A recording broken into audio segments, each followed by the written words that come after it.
नमस्कार, मैं हूं संतोष शर्मा। आप देख रहे हैं लाइव इंडिया न्यूज। आज हम विषय हमारा जो है वो है बंगली के पास में जो विनीत बार है उस पर हम चर्चा करने वाले हैं और हमारे साथ जुड़ रहे हैं डॉक्टर भारत भूषण वर्मा।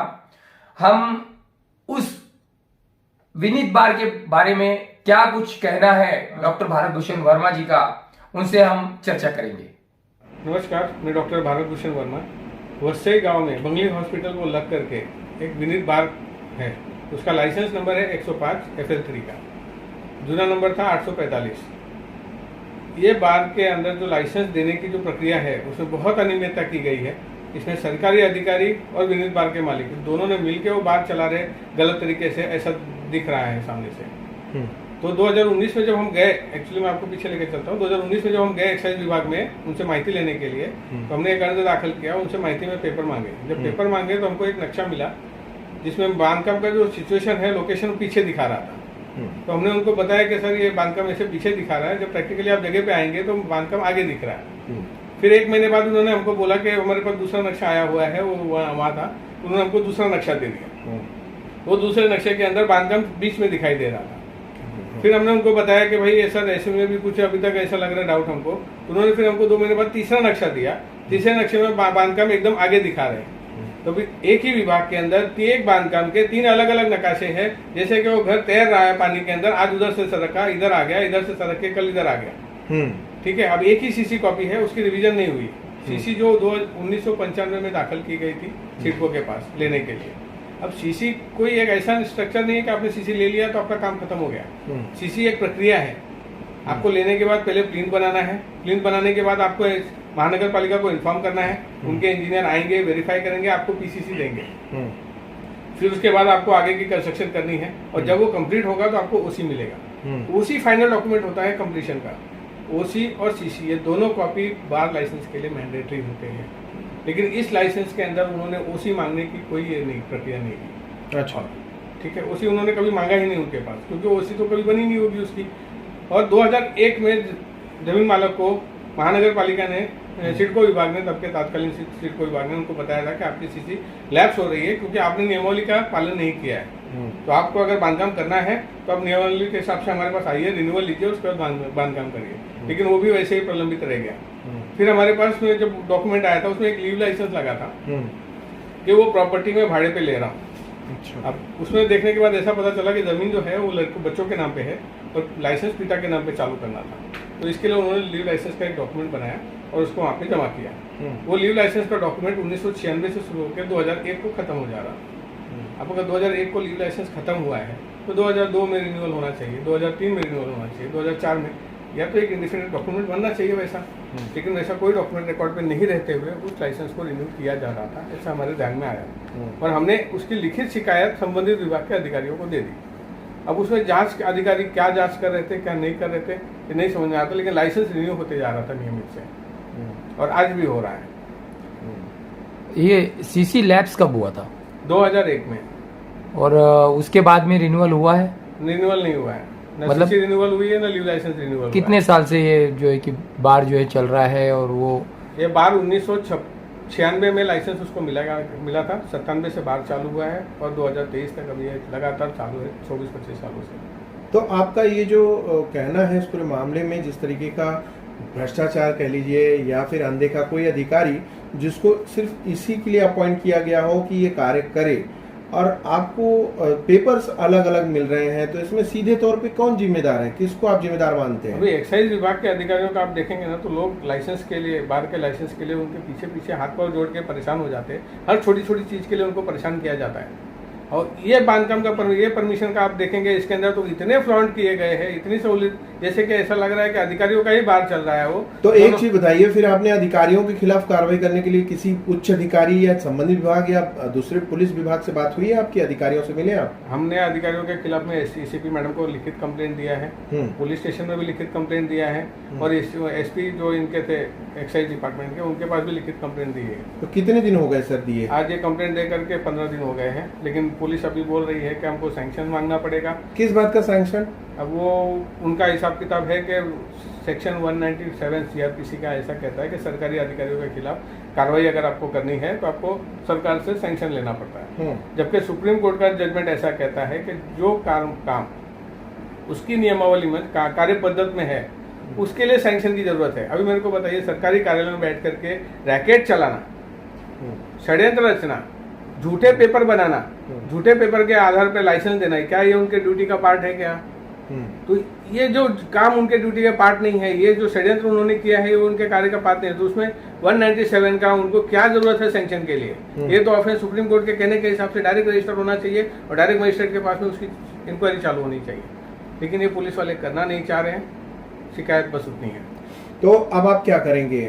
अभी हम जा रहे हैं एक्साइज कमिश्नर के पास में और गृह मंत्रालय में, दोनों जगह से हम अधिकारियों पे कार्रवाई की मांग करेंगे और बार के ऊपर कार्रवाई करने के लिए जिलाधिकारी साहब के पास कार्रवाई शुरू है। हम सारे फैक्ट्स ऑन रिकॉर्ड जिलाधिकारी साहब के पास भी रखेंगे कि उनका ही दिशा भूल करके ये लाइसेंस को जबरदस्ती अधिकारियों ने उनके पास से मंजूरी ली है, क्योंकि आदेश करने वाले जिलाधिकारी साहब ही हैं, लेकिन उनका अगर अधिकारी खुद उनको बेवकूफ़ बना रहा है, फर्जी पेपर रख के बोल रहा है साहब नहीं सही है आप साइन करो, तो वो कैसे वेरीफाई करें?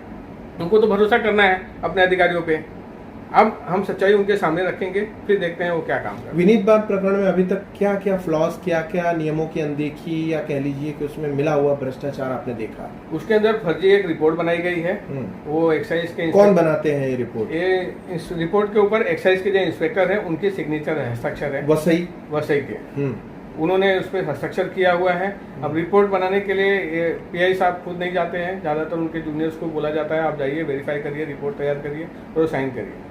अब वो किसने बनाया है मेरी जानकारी में नहीं है, बट सिग्नेचर उनके हैं तो पहले दोषी तो वही होते हैं, उसके बाद आगे की प्रक्रिया है उसके अंदर। तो इसमें कौन कौन से डिपार्टमेंट की मिली भगत लगती है? इसमें एक्साइज डिपार्टमेंट तो खुलेआम मिला हुआ है, उसके अंदर महानगर पालिका के अधिकारियों का भी काम उसके अंदर था, क्योंकि उन्होंने जब सिडको से रिपोर्ट पूरा डॉक्यूमेंट हैंडओवर लिया तो उनका काम था कि वो सीसी अगर लैप्स हो गई है तो उसके ऊपर आगे की कार्रवाई करे, क्योंकि नोटिस में लिखा था कि उसके ऊपर कार्रवाई होनी चाहिए। लेकिन महानगर पालिका ने आज की तारीख में उनको एमआरटीपी की नोटिस बजाई है, एफआईआर भी दाखिल किया है, लेकिन एफआईआर के हिसाब से पुलिस कार्रवाई नहीं कर रही है, क्योंकि आरोपी को अभी तक पकड़ा नहीं गया है। पुलिस ने उसको छोड़ के रखा हुआ है खुला कि भाई तू घूम, सब सरकारी अधिकारियों के ऑफिस में घूम, अपना अपना पेपर कैसे कैसे तेरे को ठीक करते आ सकता है तू करके ले ले, और हम लोग तब तक तेरे को खुला छूट देते हैं। आप देखिए इतने बड़े पैमाने पे जो सरकारी अधिकारियों को भ्रमित करके पैसे खिला के मैनेज कर रहा है, उस आदमी को अगर समाज में आप खुला छोड़ के दे रहे हैं तो समाज के अंदर क्या करने वाला है? कितने फर्जी केसेस कितने लोगों के ऊपर दाखिल करेगा? एक्साइज का जैसे कि है कि कोई भी लाइसेंस लेने के लिए हमको किसी एक मुख्य अधिकारी की जरूरत पड़ती है, तो वो मुख्य अधिकारी कौन है इसकी जरा खुलासा करेंगे? एक्साइज का लाइसेंस लेने का जो सैंक्शन मिलता है वो कलेक्टर साहब खुद सैंक्शन साइन करते हैं और इसकी निगरानी होती है उप अधीक्षक पालघर, एक्साइज डिपार्टमेंट, राज्य उत्पादन शुल्क। तो आपको जैसे इसकी नॉलेज है तो फिर क्या आप कलेक्टर के पास गए थे? कलेक्टर के पास अभी केस चालू है, मैंने बताया जैसे कि अभी उनकी निगरानी में हम सब चीज़ें लाएंगे, तथ्य अभी सब सामने। 12 तारीख की अभी उनको डेट मिली हुई है, उस 12 तारीख को मैं सारे तथ्य जो एक्साइज के एसपी साहब ने नहीं रखे जिलाधिकारी के साहब के सामने, वो मैं खुद रखने वाला हूँ। आपको क्या लगता है, मतलब वहाँ से हकीकत में कार्रवाई होगी या नहीं होगी? देखिए मेरा काम है सामने तथ्य रखना, अधिकारी का काम है जिम्मेदारी से काम करना, जो संविधान ने और देश के कानून व्यवस्था ने उनके ऊपर सौंपी हुई है। अब वो उस मतलब सम्मान का किस तरीके से प्रयोग करते हैं वो उस अधिकारी का निजी है और उनका निजी बात है, वो देखते हैं अभी क्या होता है, उसके आगे हम। वसई विरार में इस तरीके का प्रकरण सामने आ रहा है जिसमें आपने तथ्यात्मक डॉक्यूमेंटेड प्रूफ दिए हैं, बावजूद इसके जिम्मेदार अधिकारियों पे ना तो कार्रवाई हो रही है, ना संबंधित विनीत बार पे कार्रवाई हो रही है। तो क्या ये प्रकरण में जनप्रतिनिधियों, सांसद, विधायक या संबंधित राज्य के मंत्रालय को दिया है? नहीं, इस विषय में हम लोग चर्चा चालू है, हम देख रहे हैं कि उसको उस लेवल तक लेके जाया जाए। अभी तक हमने ऐसा कुछ नहीं किया है। वसई विरार में भ्रष्टाचार का विषय आज से नहीं है, मैं 12 साल से ये लड़ाई लड़ रहा हूँ। मैंने दवाखाना बंद किया है, उसके लिए दवाखाना बंद करके व्यक्तिगत में लोगों की मदद करने के लिए ये सब कुछ मैंने काम चालू किया।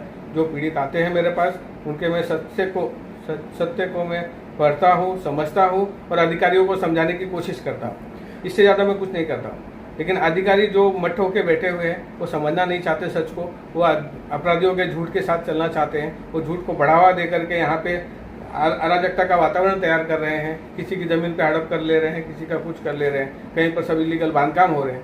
शिकायतें आप कितनी शिकायतें कर लो, कार्रवाई बहुत कम हो रही है। आखिर में आप उन लोगों से क्या कहना चाहेंगे जो आपके इस आह्वान या वीडियो के माध्यम से एक बड़े प्रकरण के बारे में सुन रहे हैं, आप उनसे क्या कहेंगे? मैं उनसे कहूँगा, संविधान के ऊपर आपका विश्वास अटल होना चाहिए। न्यायिक पद्धति में न्याय मिलेगा हमको, ये विश्वास हमारा अटल होना चाहिए। तरीके भले कोई भ्रष्टाचार कर रहा हो, आप गलत तरीकों से उसका नहीं कर सकते निपटारा, क्योंकि आप अगर गलत तरीका इस्तेमाल करेंगे ये अधिकारी आपको दोषी बना देंगे। ये दोषी बना करके फिर उनका एक एक्सटॉर्शन का रैकेट चालू हो जाता है तुरंत, जैसे आप दोषी बन जाते हैं। वो एक्सटॉर्शन का वो सिलसिला है, इसीलिए भ्रष्टाचार का पूरा रैकेट चलाया जा रहा है बाकायदा। इसमें बहुत लोग शामिल हैं और नागरिक का शोषण करने के पीछे कारण वही है। वो किसी एक को पकड़ते हैं जो थोड़ा सा मंदबुद्धि का होता है, उसको बोलते हैं तो अपराध कर, वो बिना सोचे समझे जाता है अपराध करने के लिए, फिर उसका शोषण करता है, फिर वो अपराधी जिसका शोषण करता है ये उसका भी शोषण करते हैं। ये रैकेट इस तरीके से चल रहा है। ये विनीत बार के जो मालिक है नाजिर मिस्कीटा, उन्होंने आप लोगों के ऊपर आरोप लगाया है कि आप लोगों का एक अलग से रैकेट चल रहा है, आप लोगों का अलग से टीम है और उस टीम वर्क के आधार पे आप मतलब लोगों से पैसा ले रहे हैं। उसके ऊपर क्या राय देंगे आप? देखिए, हमारे पास टीम तो है, ये बात तो है, लेकिन हमारी टीम तथ्य को लेती है और सरकारी कार्यालय में देती है। अब मेरे को बता दीजिए, अगर मैंने सरकारी कार्यालय में तथ्य दे रख दिए हैं तो मेरा पैसा मांगने का विषय कहाँ से उठता है? अगर वो सरकारी अधिकारी अपनी जिम्मेदारी निभा देवे तो मैं पैसे मांगने वाला हूँ कौन? वो तो सरकारी अधिकारी जो काम नहीं कर रहे हैं वो बहाने बना रहे हैं कि भाई तुम उनके ऊपर आरोप करो। मैंने तो तथ्य रख दिया ना, न्याय समझो मैंने न्यायालय के पास तथ्य रख दिया। अब आगे की कार्रवाई करने का काम तो न्यायालय का है। अगर न्यायालय कार्रवाई नहीं करेगा तो उसके लिए मैं दोषी और जिम्मेदार कैसे हो सकता हूँ? अगर कोई सरकारी अधिकारी काम नहीं कर रहा है उसके लिए मैं दोषी जिम्मेदार कैसे हो सकता हूँ?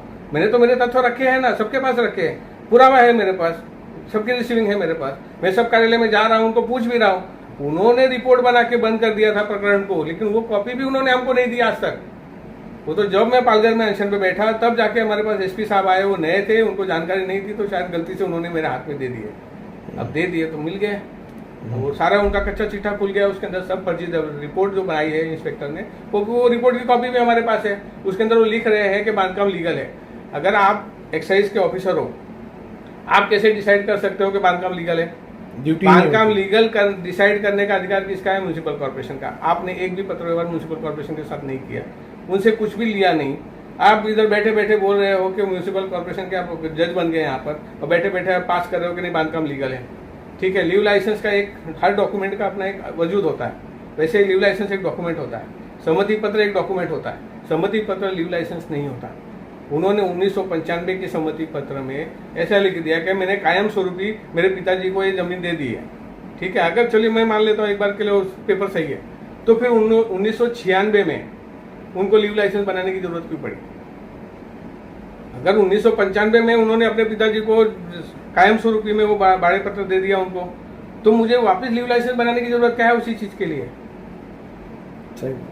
ठीक है। और दूसरा चीज ऐसा है कि उसके अंदर लिखा है कि मैं कुल पावर ऑफ अटर्नी होल्डर हूँ। अब वो पावर ऑफ अटर्नी बनी उनके 28 नवंबर को, उनकी सहमति पत्र है 9 मई का, तो 28 नवंबर का पावर ऑफ अटर्नी उनका बनने वाला 9 मई के पेपर में कैसे उल्लेख आ जाता है? इतना सब फ्रॉड है, सब पेपर पे रिकॉर्ड सामने है, पढ़ने वाला कोई अधिकारी नहीं मिल रहा है। आपका ये जो लड़ाई है, और आपको आपने जैसे कि कहा कलेक्टर तक हम जा चुके हैं, कलेक्टर से अगर आपको न्याय नहीं मिला तो आपका अंतिम कदम क्या होगा? तो उसके बाद न्यायालय का रास्ता है, हम न्यायालय में जाएंगे, अपना हिसाब के लिए आगे क्या कर सकते हैं उसके अंदर। ठीक, धन्यवाद।